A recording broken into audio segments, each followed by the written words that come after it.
그래서 컨설팅도 하신다면서요? 컨설팅. 멋지세요. 네. 그러니까. 오. 아니 제가 이 대전 재개발 재건축에 대해서 이제 처음 찍었던 이유는 뭐였냐면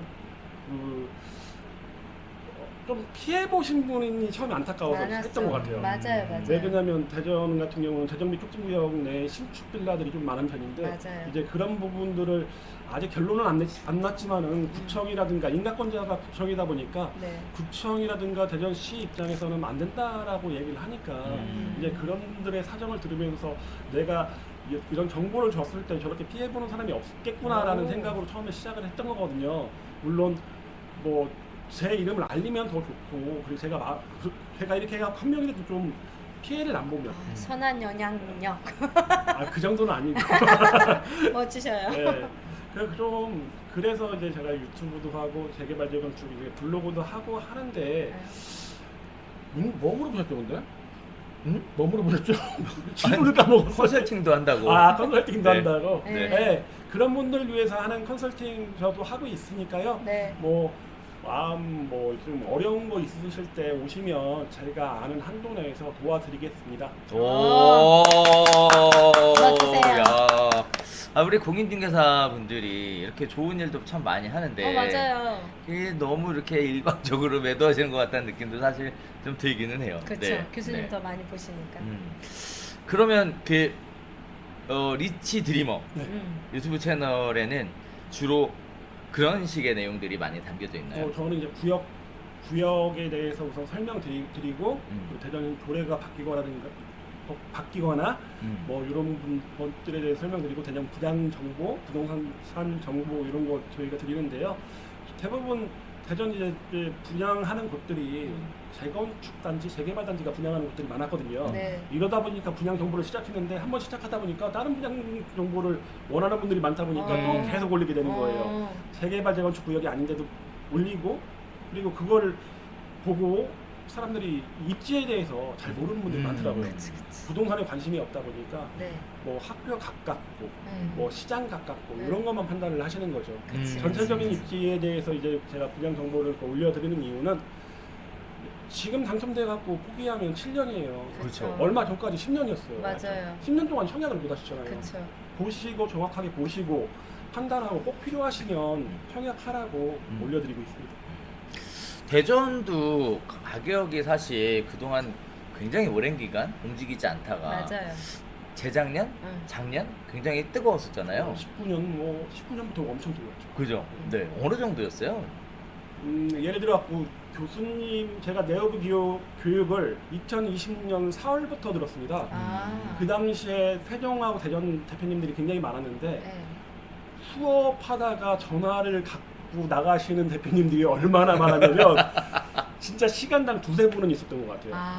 매수 문의 때문에 그래갖고 하다가 수업 받다가도 가야겠다고 계약서 그렇죠. 그런 분들도 와. 많으셨고 2020년, 21년이 막 그렇게 많이 핫했고 그랬지. 재개발 재건축 같은 경우는 뭐 서울 재개발 재건축비가 워낙에 단위가 커서 큰 돈이 필요하지만은 대전 재개발 재건축은 단위가 크지 않았거든요 당시에.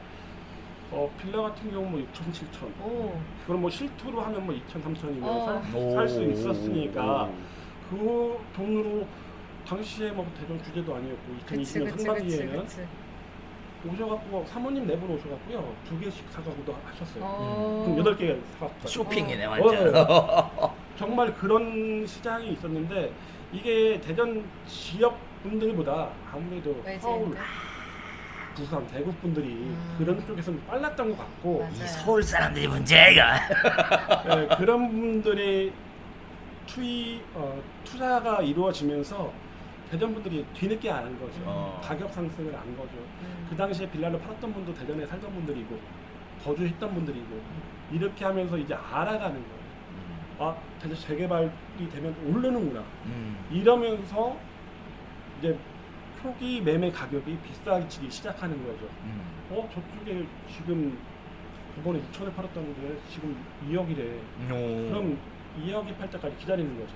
이러다 보니까 매도 물량이 적어지면서 굉장히 가격이 많이 상승했고 이런 초기 재개발이라든가 어느 정도 재개발이 진행됐던 곳에 관심이 굉장히 많이 집중했던 가장 큰 이유는 아무래도 아파트 가격 상승이죠. 음. 신축 아파트로 바뀔 수 있는 곳을 가서 미리 선점해두겠다라는 생각을 하면서 가장 많이 상승했고, 뭐 현재는 조금 아파트 가격이 주춤하면서 그런 관심도 조금은 주춤해지지 않았나라는 생각이 듭니다. 맞아요. 그래서 말인데 요즘 뭐 경기 침체니 금리 인상이니 해서 불안 심리가 확산되고 있는 상황이잖아요. 이런 시점에서 투자에 대해 생각하고 있는 그런 분들에게 우리 리치 드리머 유튜버이신 민경환 대표님 조언을 좀 해주신다면. 제가 뭐 조언이라고 할 건 없고요. 제가 네. 생각하고 있는 바를 좀 말씀드리면요. 저는 재개발, 재건축에 대해서 이야기를 해왔고, 재건축, 재개발을 바라보고 있었고, 바라봐 왔는데, 앞으로도 원도심에 대한 개발은 대전광역시의 입장에선 포기할 수 없는 부분이고, 분명히 개발을 해야 될 됩니다. 근데 주거 지역의 상업시설로 개발을 할 수는 없으니까, 이제 그런 구역들, 이 원도심이라는 건 이미 기반시설이 어느 정도 갖춰진 것들이 많다 보니까 본인이 살 수 있는 외곽보다는 안쪽에 들어와서 살고 싶어 하시는 분들이 들어와서 투자를 하시기에는 아직도 유효하다고 보고요. 뭐 실거주로도 마찬가지고 투자로도 마찬가지인 게, 이번 좀 길게 가져가셔야겠죠. 뭐 짧게 예전처럼 뭐 1년 만에 100% 이상의 수익을 거둔다든가 이런 시점은 현재는 지났다고 보고, 좀 호흡을 길게 가져가시면 다음 상승텀에서는 굉장히 큰 수익이 나지 않을까라는 생각이 드는 게, 뭐 예를 들어 도마변동 11구역 후반섬의 그랜드 센트럴 같은 경우가 일반 분양가가 5억 4천입니다. 84가. 맞아요. 근데 조합원 분양가가 3억 3천인데 조합원의 비례율도 180% 나왔거든요. 근데 그분들은 뭐였냐면 그 어려운 암울했던 시기를 견뎌냈던 분들이 그렇게 큰 수익을 보신 거거든요. 일반 분양가하고 차이만 봐도 2억 1천만 원이잖아요. 많이 나네요. 네, 그러니까 앞으로 좀 호흡을 길게 가져가실 투자를 너무 단타 위주로 이제 하도 뭐 1억 이하 물건이라든가 이런 것들, 빌라 뭐 이런 것들을 재개발 외에 많이 사시고 파시고 하시잖아요. 이제 그런 투자가 유효하다고 이제는 보지 않기 때문에 저는 좀 호흡 길게 가져가는 재개발 재건축 투자 아직도 괜찮다고 생각이 됩니다. 그러면 결국은 재개발 재건축에 대한 투자는 실수요자 위주의 시장으로 가는 게 더 좋아 보이네요. 어떻게 보면 또 청약 통장에 대한 어떤 리스크가 있으니까. 네. 실수요자가 하면 좋은데 음. 실수요자 같은 경우가 가장 좋은 거는 몸택하는 게 가장 좋은 것 같아요. 몸택하면서 입주권도 받고, 그리고 나중에 새 아파트 되면 들어가면 그게 가장 좋은 것 같고, 근데 그렇게 안 되는 이제 분들이 있잖아요. 갖고 있는 현금이 적은 신혼부부 같은 경우는 살 때도 구해야 되고 재개발 구역도 찾아야 되다 보니까 이런 분들한테 좀 권해드리는 방법은 조금 낮은 전세, 실거주를 하는 곳은 조금 전세라든가 이런 거 많은 금액 안 들어가는데 우선 좀 생활 여건이 불편해도 그렇게 사시는 게 8년, 10년 있다가의 당신의 모습이 바뀔 거다. 지금 좋은 아파트 전세 들어가서 사신다면은 지금은 좋은 환경에서 사시겠지만은 언젠가는 아파트 나중에 청약 당첨이 안 되거나 돈을 많이 벌어갖고 이 아파트를 사지 않는 이상은 더 낮아질 수밖에 없다, 생활 수준이. 그러다 보니까 지금 고생하시라. 우리 어른들이 예전에 말씀하셨던 뭐 젊어서 고생해야 된다, 이런 얘기도 제가 나이가 들으니까 똑같이 하고 있는 것 같아요. 젊어서 고생해야 된다. 네. 참 명언이네요, 진짜. 자, 그 여러 가지 투자 방법들이 있겠지만, 뭐 보통은 자금의 여유를 많이 갖고 있으면 뭐 편하게 할 수 있겠지만, 뭐 언제 청약 당첨될지 모르는 청약 통장에 올인하고 기다리던지, 그치. 아니면 그 확률을 높이기 위해서 애를 많이 낳던지, 가점을 올리기 그렇죠, 위해서. 가점을 올리기 위해서, 그거 아니면 몸테크를 하던지. 근데 개인적으로는 저도 그렇지만 몸테크 쪽이 맞습니다. 더 좋은 선택인 것 같아요. 네. 사실 저도 몸테크로 아. 왔거든요. 네, 처음에 시작할 때. 진짜 그 15평짜리 아파트? 근데 이제 아파트는 못 버리겠다고 해서 네, 15평짜리 아파트로 해서 시작을 했고, 그리고 나머지 자금을 가지고 이제 재개발 지분을 샀었죠. 네. 네, 그렇게 해서 시작을 했습니다. 근데 그때 저희 집사람이 너무 좋아했죠. 왜냐면 그 2주택이 되니까, 그 당시에 이제 좀 경기가 그래서 2주택이 되면, 결혼을 하면 2주택이 되니까 또 장기적으로 가져가야 되는 상황이잖아요. 그래서 이제 결혼할 때 네 명의로 해라. 아. 딱 해서 아파트 명의로 딱 해줬더니 비싸진 않았어요. 그래도 엄청 좋아하더라고요. 좋아하셨겠다. 대신 아무것도 없었습니다 집에. TV 하나, 냉장고 하나, 그 다음에 그 가스레인지 하나, 옷장 하나, 그게 전부였고 나머지 이제 살면서 하나씩 채워나갔던. 네. 제가 봤던 분들 중에 가장 지금 교수님 사례하고 비슷했던 분이 계셨는데 한 여자분은 은행 1구역과 갖고 계시고 한 분은 도마뱀동 12구역과 갖고 계신 거예요. 결혼을 하실 예정인데 둘 다 이렇게 선생님 얘기했더라 공무원. 젊은 분들인데 그렇게 투자를 하셨더라고요. 좋은 수익 받고 12구역 팔고 선화도 2구역을 하신 거예요. 이렇게 계속 해갖고 나중에 은행 1구역에 큰 평수를 갈 목적으로 하고 계신데 이렇게 나이가 젊지만은 미래에 대한 확신이 있다 보니까 그렇게 하시더라고요. 지금은 좀 어렵더라도 또 나중을 보는 분들 그런 분들이 10년 후에 많은 차이가 나지 않을까라는 생각이 들어요. 정 대표님도 부동산 투자에 또 일각은 있으시지 않습니까? 그쵸. 제가 중개를 네. 하면서 투자를 같이 병행해야 된다 네. 얘기했던 사람 중에 하나였고. 그렇구나. 예, 지금 투자자들이 멘탈이 많이 흔들리는 분들이 좀 많았었어요. 왜냐면 갑자기 내가 이 아파트를 2억에 샀는데 얘가 5억이 갔어. 너무 행복하고 좋은 거야. 그러다가 갑자기 가격이 빠졌어.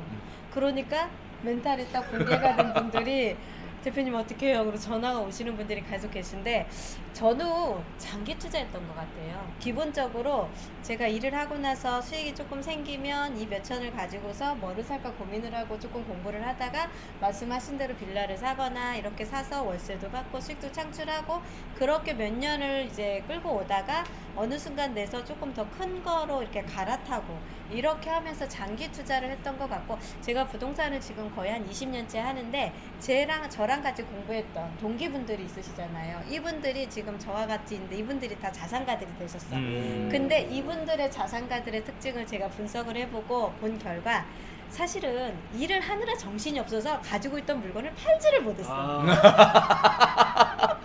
본인들 앞에 보이는 일을 열심히 하다 보니 내 뒤에 뭐가 있었는지를 잊어버린 거야. 그러다 보니까 갑자기 재개발 재건축이 됐고요. 도시가 다시 정비가 됐고요. 땅을 사놓은 거를 그냥 놔두다 보니까 땅 가격이 올라갔고 이러면서 자산가들이 됐거든요. 그래서 지금 젊은 사람들 투자하는데 막 직업을 버리고 진짜 몰입해서 일을 안 하면서 투자를 하시는 분들이 생각보다 되게 많으세요. 이분들이 공부만 하러 다니고 강의만 들으러 다니고 이렇게 여기저기 막 만나러 다니고 현장도 보러 당연히 공부도 그렇게 하셔야 되는 건 맞는데 이분들이 하는 일 열심히 하고 내가 투자를 해놓은 거에 대해서 사실은 잊어버리고 좀 장시간 가면은 현재 상황에서의 나중에 향후 말씀하신 대로 7, 8년 후에는 지금의 부보다는 더 올라가 있지 않을까 하는 생각도 해보고 지금 금리 올라가시는 거 말씀하셨잖아요. 금리가 올라가다 보니까 지금 다들 그리고 세종 같은 경우는 투기과열직으로 대출이 나온다 하시더라도 원금 상환 기간이 되게 짧아. 예전에는 3년이 거치 기간이었다면 지금 1년도 안 주는 데도 있고요. 1년 정도가 거치 기간이 된 데도 있고 해. 그러면 이 거치 기간이 이제 1년이 돌아오면 원금하고 같이 상환을 하다 보면 월급의 70%를 이자하고 원금을 상환하다가 보니까 못 버티시는 분들이 많으세요. 근데 이거를 가지고서 그 집에서 계속 버티고 계시는 거야.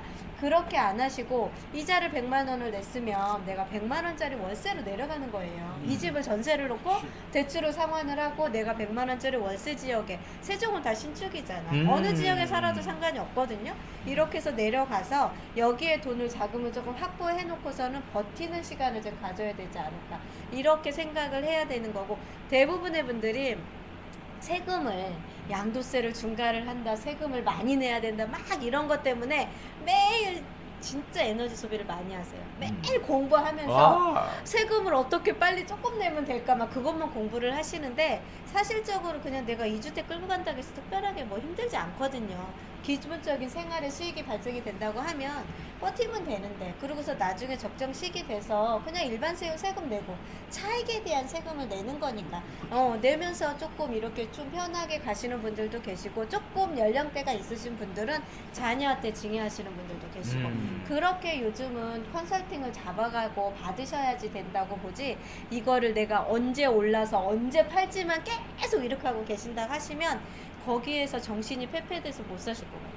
진짜 피폐되신 분들 몇 분이 오시면서 멘탈 흔들렸어요 대표님 어떻게 해요? 하시는 분이 되게 많으신데 우선은 흔들린 멘탈은 휘어잡고 종부세 좀 완화된다 하잖아요. 그러니까 휘어잡고 가지고 있던 물건을 최대한 어떻게 활용할지 아니면 저 같은 그냥 잊어버리고 너네는 이제 잊어버리고 새로운 거를 계속 뭔가 일을 계속 하면서 더 공부를 해가면서 적정한 시기를 보는 게 맞는 거지. 거의 제 주변에 부를 이룬 사람들의 부를 봤을 때는 한 개 산 거 갖고 안달하진 않아.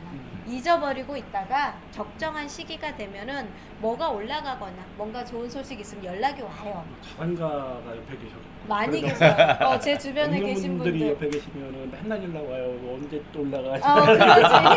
힘들지. 근데 언제쯤 형성이 되고 어떻게 되니까 어떻게 해서 처분하시라고 연락이 와요. 아 그러면 그때 한번 조금 뒤다 보면서 팔지 말지 결정하고 하시는 분들이 꽤 있으시거든. 그러니까 그런 기준으로 저는 모든 투자를 좀 장기 투자를 많이 했던 것 같아요. 그래서 장기 투자를 조금 말씀하신 대로 노려보시고 지금 이자 내는 게 힘들다 그러면 말씀하신 몸테크입니다. 내가 내려가는 거예요.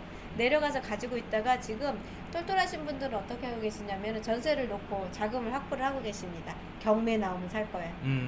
그런 분들도 계시고 그 다음에 이제 아파트는 어느 정도 한두 채 있으니까 제2의 투자처인 다른 게 뭐가 있는지를 좀 돌아다니시는 분들도 계시고 해서 투자가 재밌잖아요. 재밌고 즐겁고 행복한 일인데 그거에 너무 스트레스를 받으시면서 힘들어 하시는 분들이 주변에 보이니까 무리해서 그래. 무리해서. 그렇죠. 좀 안타깝기도 하더라고요. 그래서 그거는 조금 조목조목 잘 피해 나갈 수 있는 방법을 좀 만들어 보시고 좀 장기적으로 끌고 갈 수 있는 대안을 좀 세우시면 어떨까 하는 생각을 좀 해봅니다. 저는 개인적으로 이런 말씀을 꼭 좀 드리고 싶어요. 일단 첫 번째는 뭐냐면 네. 이 어떻게 보면 거래 빙하기가 네. 사실 오랜만에 왔잖아요. 그렇죠. 그러다 보니까 경험을 못 해보신 분들이 맞아요. 멘탈이 흔들리시는 것 같아요. 근데 사실 호황이 있으면 불황도 있다. 그렇죠. 라는 거. 그래서 어떻게 보면 당연히 겪어야 되는 일이다. 이런 말씀 하나 먼저 드리고 싶고요. 네. 그래서 이미 예견됐었던 일이다. 이런 음. 말씀 드리고 싶고 두 번째는 뭐냐면 저는 사실 투자에 관련돼서 그 정부에서 하라는 대로 투자하면 반드시 성공한다. 전 개인적으로 이렇게 말씀드리고 싶습니다. 예를 들어 경기가 막 올라가니까 사지 말라고 대출 금지하고 뭐 계속 하잖아요. 사지 말라고 사지 말라고 할 때 안 안 사는 게 사야지. 맞는 거예요 사실은. 근데 요새 네. 얼마 전에 재치가 나왔죠. 네. 종부세 완화. 그 정부에서 뭐라고 얘기한 거죠? 사라는 거 팔지 말라고 갖고 있으라고 하잖아요 지금. 갖고 있어야 된 거예요. 맞아요. 사실이라니까. 어. 그 다음에 조금 있잖아요. 그러면 이제 미분양이 생기게 될 겁니다. 그렇지. 그리고 또 준공후 미분양, 즉 그렇지. 악성 미분양이 네. 만들어지게 될 거거든요. 그러면 그러면 이제 사라고 세금을 감면해 줄게요. 저특박. 취득세를 감면해 줄게요. 네. 대출을 많이 풀어 줄게요. 그때 사면 돼요. 그치. 그래서 사실 정부에서 하라는 대로 하면 된다. 어. 그거는 명언이다. 확실하게 말씀드리고 명언이다. 싶습니다. 네. 자, 그다음에 마지막으로 세 번째입니다. 네.